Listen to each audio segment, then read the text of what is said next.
স্বজন হারানোর বেদনা থেকে ২৮ লাখ কোটি টাকা পাচার শীর্ষক মন্তব্য প্রতিবেদনটি লিখেছেন আমার দেশের বিশেষ প্রতিনিধি এম এ নোমান। আমার পিয়নও ৪০০ কোটি টাকার মালিক, হেলিকপ্টার ছাড়া চলেই না। স্মরণকালের আলোচিত এ উক্তি পদচ্যুত প্রধানমন্ত্রী ও আওয়ামী লীগ সভাপতি শেখ হাসিনার। জুলাই গণ অভ্যুত্থানের মুখে ক্ষমতা ছেড়ে পালিয়ে ভারতে গিয়ে আশ্রয় নেওয়ার আগে গত বছর ১৪ই জুলাই গণভবনে আয়োজিত এক সংবাদ সম্মেলনে দুর্নীতির বিষয়ে কোনো রাগঢাক না রেখেই শেখ হাসিনা এ উক্তি করেছিলেন। একজন পিয়নের দুর্নীতির এ চিত্র সমগ্র দেশের দুর্নীতি, অনিয়ম, লুটপাট, আর্থিক কেলেঙ্কারি ও ক্ষমতার অপব্যবহারের সামগ্রিক চিত্রের ধারণা দেয়। পিয়নের দুর্নীতি নিয়ে শেখ হাসিনার বক্তব্যের আগে অবশ্য বাংলাদেশ থেকে পাচার হওয়া টাকায় কানাডা, যুক্তরাষ্ট্র ও যুক্তরাজ্যে বেগমপাড়া এবং মালয়েশিয়া, দুবাই, সিঙ্গাপুরে সেকেন্ড হোম গড়ে তোলার কাহিনী বিভিন্ন গণমাধ্যমে শিরোনাম হয়। সাবেক আইজিপি বেনজিরের আলাদিনের চেরাগ, এনবিআরের সদস্য মতিউরের ছাগলকাণ্ড, এস আলমের ৯ বেসরকারি বাণিজ্যিক ব্যাংক লুট, বাংলাদেশ ব্যাংকের রিজার্ভ চুরি, রূপপুর পারমাণবিক বিদ্যুৎ কেন্দ্রের দুর্নীতি নিয়ে বালিশকাণ্ড, রেন্টাল ও কুইক রেন্টাল বিদ্যুৎ কেন্দ্রের নামে টাকা লুট করে বাংলাদেশি ব্যবসায়ীর সিঙ্গাপুরের শীর্ষ ধনীর তকমা পাওয়া সহ দুর্নীতির নানা উপাখ্যান নিয়ে গণমাধ্যম অনুসন্ধানী প্রতিবেদন প্রকাশ করে। গত ১৫.৫ বছরের দুর্নীতি ও দেশ থেকে পাচার হওয়া অর্থের বিষয়ে বিশিষ্ট অর্থনীতিবিদ ডক্টর দেবপ্রিয় ভট্টাচার্যের নেতৃত্বে একটি কমিটি শ্বেতপত্র প্রকাশ করে। তাতে দুর্নীতির যে বিবরণ বেরিয়ে এসেছে তা রীতিমতো ভয়ানক ও বিস্ময়কর। শেখ হাসিনা ১৫.৫ বছরের শাসনামলে দেশ থেকে দুর্নীতির মাধ্যমে ২৩,৪০০ কোটি ডলার বা ২৮ লাখ কোটি টাকা পাচার হয়েছে বলে ডক্টর দেবপ্রিয় তথ্য প্রমাণ সহ সংবাদ সম্মেলনে তুলে ধরেছেন। বাংলাদেশের সামগ্রিক অর্থনীতিকে ফোকলা করে বিদেশে টাকা পাচারের তালিকায় রাজনীতিবিদ, সামরিক ও বেসামরিক আমলা এবং ব্যবসায়ীরা রয়েছেন। পাশাপাশি রয়েছেন তাদের পরিবারের সদস্য ও আত্মীয় স্বজনরা। দুর্নীতির পাশাপাশি আইন লঙ্ঘন করে শেখ হাসিনা ও তার বোন শেখ রেহানার পরিবারের সবার নামে রাজুকের কোটি টাকা দামের প্লট দখলের ঘটনাও সম্প্রতি জাতীয় দৈনিকগুলোর সংবাদ শিরোনাম হয়েছে। স্বজন হারানোর বেদনা নিয়ে এত বিশাল দুর্নীতি ও লুটপাটের ঘটনার পর প্রশ্ন উঠেছে দুর্নীতি ও অর্থ পাচারকারীদের দেশপ্রেম নিয়ে। এরা কি ক্ষমা পাওয়ার যোগ্য? জাতি কি এদের ক্ষমা করবে? শোষণ, দুর্নীতি ও লুটপাটমুক্ত একটি সাম্যের সমাজ প্রতিষ্ঠার মহান লক্ষ্যকে সামনে রেখে মুক্তি সংগ্রামে লাখো মানুষ জীবন দেন। কিন্তু স্বাধীনতার পর দেশ পুনর্গঠন ও প্রশাসনিক কাঠামো স্থাপনের সময়ও দুর্নীতি বড় একটি চ্যালেঞ্জ হয়ে দাঁড়ায়। স্বাধীনতা পরবর্তী সময়ে দেশে একনায়কতন্ত্র ও বাকশাল গঠন দুর্নীতির একটি নিকৃষ্ট উদাহরণ। নির্বাচন ছাড়াই শুধু সংবিধানের ৪র্থ সংশোধনীর মাধ্যমে প্রধানমন্ত্রী থেকে রাষ্ট্রপতি হয়ে যান শেখ মুজিবুর রহমান। ১৯৭৪ সালের ভয়াবহ দুর্ভিক্ষের কারণ হিসেবেও দুর্নীতি ও রাষ্ট্রের সম্পদ লুণ্ঠনকে দায়ী করা হয়। আমলা মন্ত্রীদের দুর্নীতি ও লুটপাট নিয়ে শেখ মুজিবও প্রকাশ্য জনসভায় ক্ষোভ ও আক্ষেপ প্রকাশ করে বক্তব্য দিয়েছিলেন। এমন একটি ভিডিওতে তাকে বলতে শোনা যায়, দেশবাসীর প্রতি আমার আহ্বান, তোমরা ঘরে ঘরে দুর্গ গড়ে তোলো, দুর্নীতিবাজ ও মুনাফাখোরদের খতম করো। সরকারি কর্মকর্তাদের উদ্দেশ্যে তিনি বলেন, আপনারা দেশের জন্য কাজ করেন, ঘুষ খাওয়া ও দুর্নীতি বন্ধ করেন। দেশের রন্ধ্রে রন্ধ্রে দুর্নীতি ভরে গেছে। আমি আশ্চর্য হয়ে যাই, এত কষ্ট করে, এত ভিক্ষা করে সারা দুনিয়া থেকে ৩০৯ কোটি টাকা সাহায্য পেয়েছি। ১৬৬ কোটি টাকা আমি ঋণ করে এনেছি, যা দিয়ে বাংলার মানুষকে বাঁচানোর চেষ্টা করেছি। কিন্তু গরিব মানুষকে আমি কি দেব? যা ভিক্ষা করে আনছি চাটার দল সব চেটেপুটে খেয়ে ফেলেছে। আমার গরিব দুঃখী মানুষ কিছু পায় না। এত চোরের চোর, এরা কোথা থেকে যে পয়দা হয়েছে আমি জানি না। ১৯৭৪ সালের চোরাচালান ও দুর্ভিক্ষ নিয়ে প্রখ্যাত সাংবাদিক আখতারুল আলমের লেখা দুঃশাসনের ১৩৩৮ রজনীতে উল্লেখ করেছেন, দীর্ঘ ৩টি বছর আমরা এমনটি প্রত্যক্ষ করেছি যে আমাদের চোখের সামনে চাল, পাট পাচার হয়ে গেছে সীমান্তের ওপারে, আর বাংলার অসহায় মানুষ ভিক্ষার ঝুলি নিয়ে বিশ্বের দ্বারে দ্বারে। বাংলাদেশের ওই সময়ের দুর্ভিক্ষ নিয়ে অস্ট্রেলিয়ান তথ্য অনুসন্ধানী সাংবাদিক জন পিলজার লিখেছেন, সন্ধ্যা ঘনিয়ে আসছে এবং আমাদের গাড়ি আঞ্জুমান মফিদুল ইসলামের লরির পেছন পেছন চলছে। এই সমিতি ঢাকার রাস্তা থেকে দুর্ভিক্ষের শেষ শিকারটিকেও কুড়িয়ে তুলে নেয়। সমিতির ডাইরেক্টর ডক্টর আব্দুল ওয়াহিদ জানালেন, স্বাভাবিক সময়ে আমরা হয়তো কয়েকজন ভিখারির মৃতদেহ কুড়িয়ে থাকি, কিন্তু এখন মাসে অন্তত ৬০০ লাশ কুড়াচ্ছি। সবই অনাহারজনিত মৃত্যু।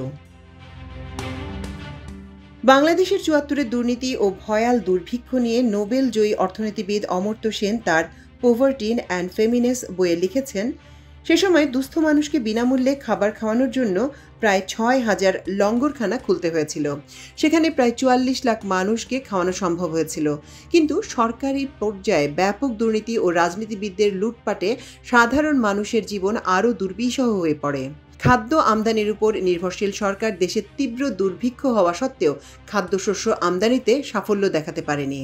দেশের জনপ্রিয় কথাসাহিত্যিক হুমায়ূন আহমেদের ইতিহাসধর্মী উপন্যাস দেয়ালে ৭৫ সালের ১৫ই আগস্ট ভোরবেলার ধানমন্ডির ৩২ নম্বর রোডে বাকশাল প্রধান ও দেশের তৎকালীন রাষ্ট্রপতি শেখ মুজিবুর রহমানের নিহত হওয়ার ঘটনা বিশ্লেষণ করতে গিয়ে বেশ কিছু কারণ উল্লেখ করেছেন।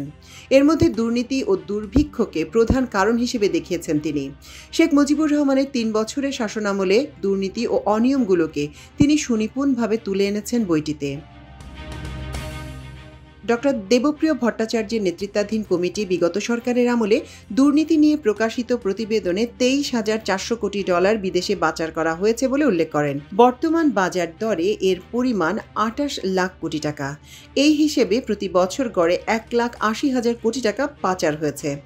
গ্লোবাল ফাইন্যান্সিয়াল ইন্টিগ্রিটি রিপোর্টস এবং কিছু নির্দিষ্ট পূর্বানুমানের ভিত্তিতে টাকা পাচারের হিসাব করেছে শ্বেতপত্র প্রণয়ন কমিটি। কমিটির পেশ করা প্রতিবেদনে বলা হয়েছে, গত কয়েক বছরে অর্থ পাচার বাংলাদেশে উদ্বেগজনক হারে বৃদ্ধি পেয়েছে। টাকা পাচারের বিষয়কে অর্থনীতিতে ক্ষতিকর টিউমার হিসেবে আখ্যা দেওয়া হয়েছে এই প্রতিবেদনে। এতে বলা হয়েছে, বিগত সরকারের আমলে অর্থনীতি ও সম্পদের বড় অংশ এই ক্ষতিকর টিউমার চুষে নিয়েছে। টাকা পাচারের জন্য দুর্নীতিবাজ রাজনীতিবিদ, ব্যবসায়ী, আর্থিক খাতের রাঘব বোয়াল ও আমলাদের মধ্যে এক ধরনের অনৈতিক চক্র গড়ে উঠেছিল। ঘুষ, দুর্নীতি, আর্থিক অপরাধ ও মিথ্যা ঘোষণার আড়ালে বাণিজ্য, ব্যাংক থেকে চুরি করা টাকা, খেলাপি ঋণের অর্থ, রাজনৈতিক ক্ষমতার অপব্যবহার, প্রকল্পের খরচ বাড়িয়ে দেখানো, শেয়ার বাজার কেলেঙ্কারি এবং কর ফাঁকির মাধ্যমে এ বিপুল পরিমাণ অর্থ পাচার করা হয়েছে। যুক্তরাষ্ট্র, যুক্তরাজ্য, কানাডা, সংযুক্ত আরব আমিরাত, হংকং, মালয়েশিয়া, সিঙ্গাপুর, ভারত সহ করের অভয়ারণ্য নামে পরিচিত ছোট ছোট দেশে বাংলাদেশ থেকে টাকা পাচার হয়েছে। মূলত বাড়ি কিনে এবং ব্যবসায় বিনিয়োগ করে টাকা পাচার করা হয়েছে বলেও শ্বেতপত্রে উল্লেখ করা হয়। শেখ হাসিনার গত ১৫.৫ বছরের শাসনামলে রাজনীতিবিদ, মন্ত্রী, আমলা ও পুলিশের কর্মকর্তাদের দুর্নীতির বিষয়দের নিয়ে শ্বেতপত্র প্রকাশিত হওয়ার আগে দেশের গণমাধ্যম তথ্য প্রমাণ ভিত্তিক অনেক সংবাদ প্রকাশ করেছে। এইসব সংবাদও দেশ বিদেশে আলোড়ন সৃষ্টি করে, ব্যাপক চাঞ্চল্য তৈরি হয়। বাংলাদেশ থেকে পাচার করা অর্থে আওয়ামী লীগ নেতা ও সাবেক ভূমিমন্ত্রী সাইফুজ্জামান চৌধুরী ২০১৬ থেকে ২০২১ সালের মধ্যে $৪৮ লাখ ব্যয়ে যুক্তরাজ্য, যুক্তরাষ্ট্র ও সংযুক্ত আরব আমিরাতে ৬২০টি বাড়ি কেনেন। সাইফুজ্জামান চৌধুরীকে টেক্কা দিয়ে পাচার করা টাকায় সিঙ্গাপুরের শীর্ষ ৫০ ধনীর তালিকায় স্থান করে নিয়েছেন বাংলাদেশের সামিট গ্রুপের চেয়ারম্যান মোহাম্মদ আজিজ খান। যুক্তরাষ্ট্র ভিত্তিক ব্যবসা বাণিজ্য বিষয়ক সাময়িকী ফোর্বস প্রকাশিত ২০২৪ সালের ধনকুবের তালিকায় এ তথ্য উঠে এসেছে। ফোর্বস জানিয়েছে, বিশ্বের শীর্ষ ধনীদের সারিতেই আছেন মোহাম্মদ আজিজ খান। বর্তমানে সিঙ্গাপুরের ৪১তম শীর্ষ ধনী তিনি। তার মোট সম্পদের পরিমাণ দেখানো হয়েছে $১.১২ বিলিয়ন। জ্বালানি খাত থেকে তিনি এ বিপুল সম্পদ আয় করেছেন বলে জানানো হয়েছে সেখানে। ফোর্বস বলছে, বাংলাদেশের নাগরিকত্ব ছেড়ে দেয়া আজিজ খান এখন সিঙ্গাপুরের স্থায়ী বাসিন্দা। বাংলাদেশের একটি শীর্ষ বেসরকারি প্রতিষ্ঠান সামিট গ্রুপের কর্ণধার ৬৮ বছর বয়সী আজিজ খান। সামিট গ্রুপ বিদ্যুৎ, বন্দর, ফাইবার অপটিক্স, আবাসন ও তরলীকৃত প্রাকৃতিক গ্যাস নিয়ে কাজ করে। তার ভাই আওয়ামী লীগের প্রেসিডিয়াম সদস্য ও শেখ হাসিনা সরকারের বিমান ও পর্যটন মন্ত্রী ফারুক খান। বাংলাদেশের প্রকল্প থেকে ঘুষ গ্রহণের অভিযোগ রয়েছে সাবেক প্রধানমন্ত্রী শেখ হাসিনার বোন শেখ রেহানার মেয়ে টিউলিপ সিদ্দিকের বিরুদ্ধেও। ব্রিটিশ সংবাদ মাধ্যম টিউলিপের দুর্নীতির বিষয়ে লিখেছে, তিনি ২০১৩ সালে বাংলাদেশে বেশি অর্থ ব্যয়ে একটি নতুন পারমাণবিক বিদ্যুৎ কেন্দ্র নির্মাণের চুক্তিতে মধ্যস্থতা করেছিলেন। এই চুক্তি থেকে তিনি £৩.৯ মিলিয়ন আত্মসাৎ করেছেন বলে দাবি করা হয়েছে। ২০১৩ সালে ক্রেমলিনে শেখ হাসিনা ও রাশিয়ার প্রেসিডেন্ট ভ্লাদিমির পুতিনের চুক্তি সই অনুষ্ঠানে অনুষ্ঠানে অংশ নিয়েছিলেন টিউলিপ সিদ্দিক। টিউলিপের মাধ্যমে এ ঘুষের অর্থের অংশ শেখ হাসিনা, তার ছেলে সজীব ওয়াজেদ জয় এবং শেখ রেহানাও পেয়েছেন বলে ব্রিটিশ সংবাদ মাধ্যম দাবি করেছে। দুর্নীতির একাধিক অভিযোগে বাংলাদেশে তদন্ত শুরুর পর পদত্যাগ করেন টিউলিপ সিদ্দিক। যুক্তরাজ্যের অর্থ মন্ত্রণালয়ের অর্থনীতি বিষয়ক মিনিস্টার ছিলেন তিনি। সিটি মিনিস্টার হিসেবে পরিচিত এই পদে থেকে টিউলিপ সিদ্দিক যুক্তরাজ্যের আর্থিক খাতে দুর্নীতি দমনের দায়িত্বে ছিলেন।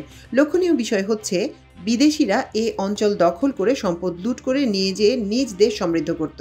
আর এখন আমাদের দেশের দুর্নীতিবাজ রাজনীতিবিদ, ব্যবসায়ী ও আমলারা দেশের সম্পদ লুট করে বিদেশে পাচার করে ওই সব দেশকে সমৃদ্ধ করছে। প্রশ্ন হলো, এই দুর্নীতিবাজরা কি দায় মুক্তি পেয়ে যাবে?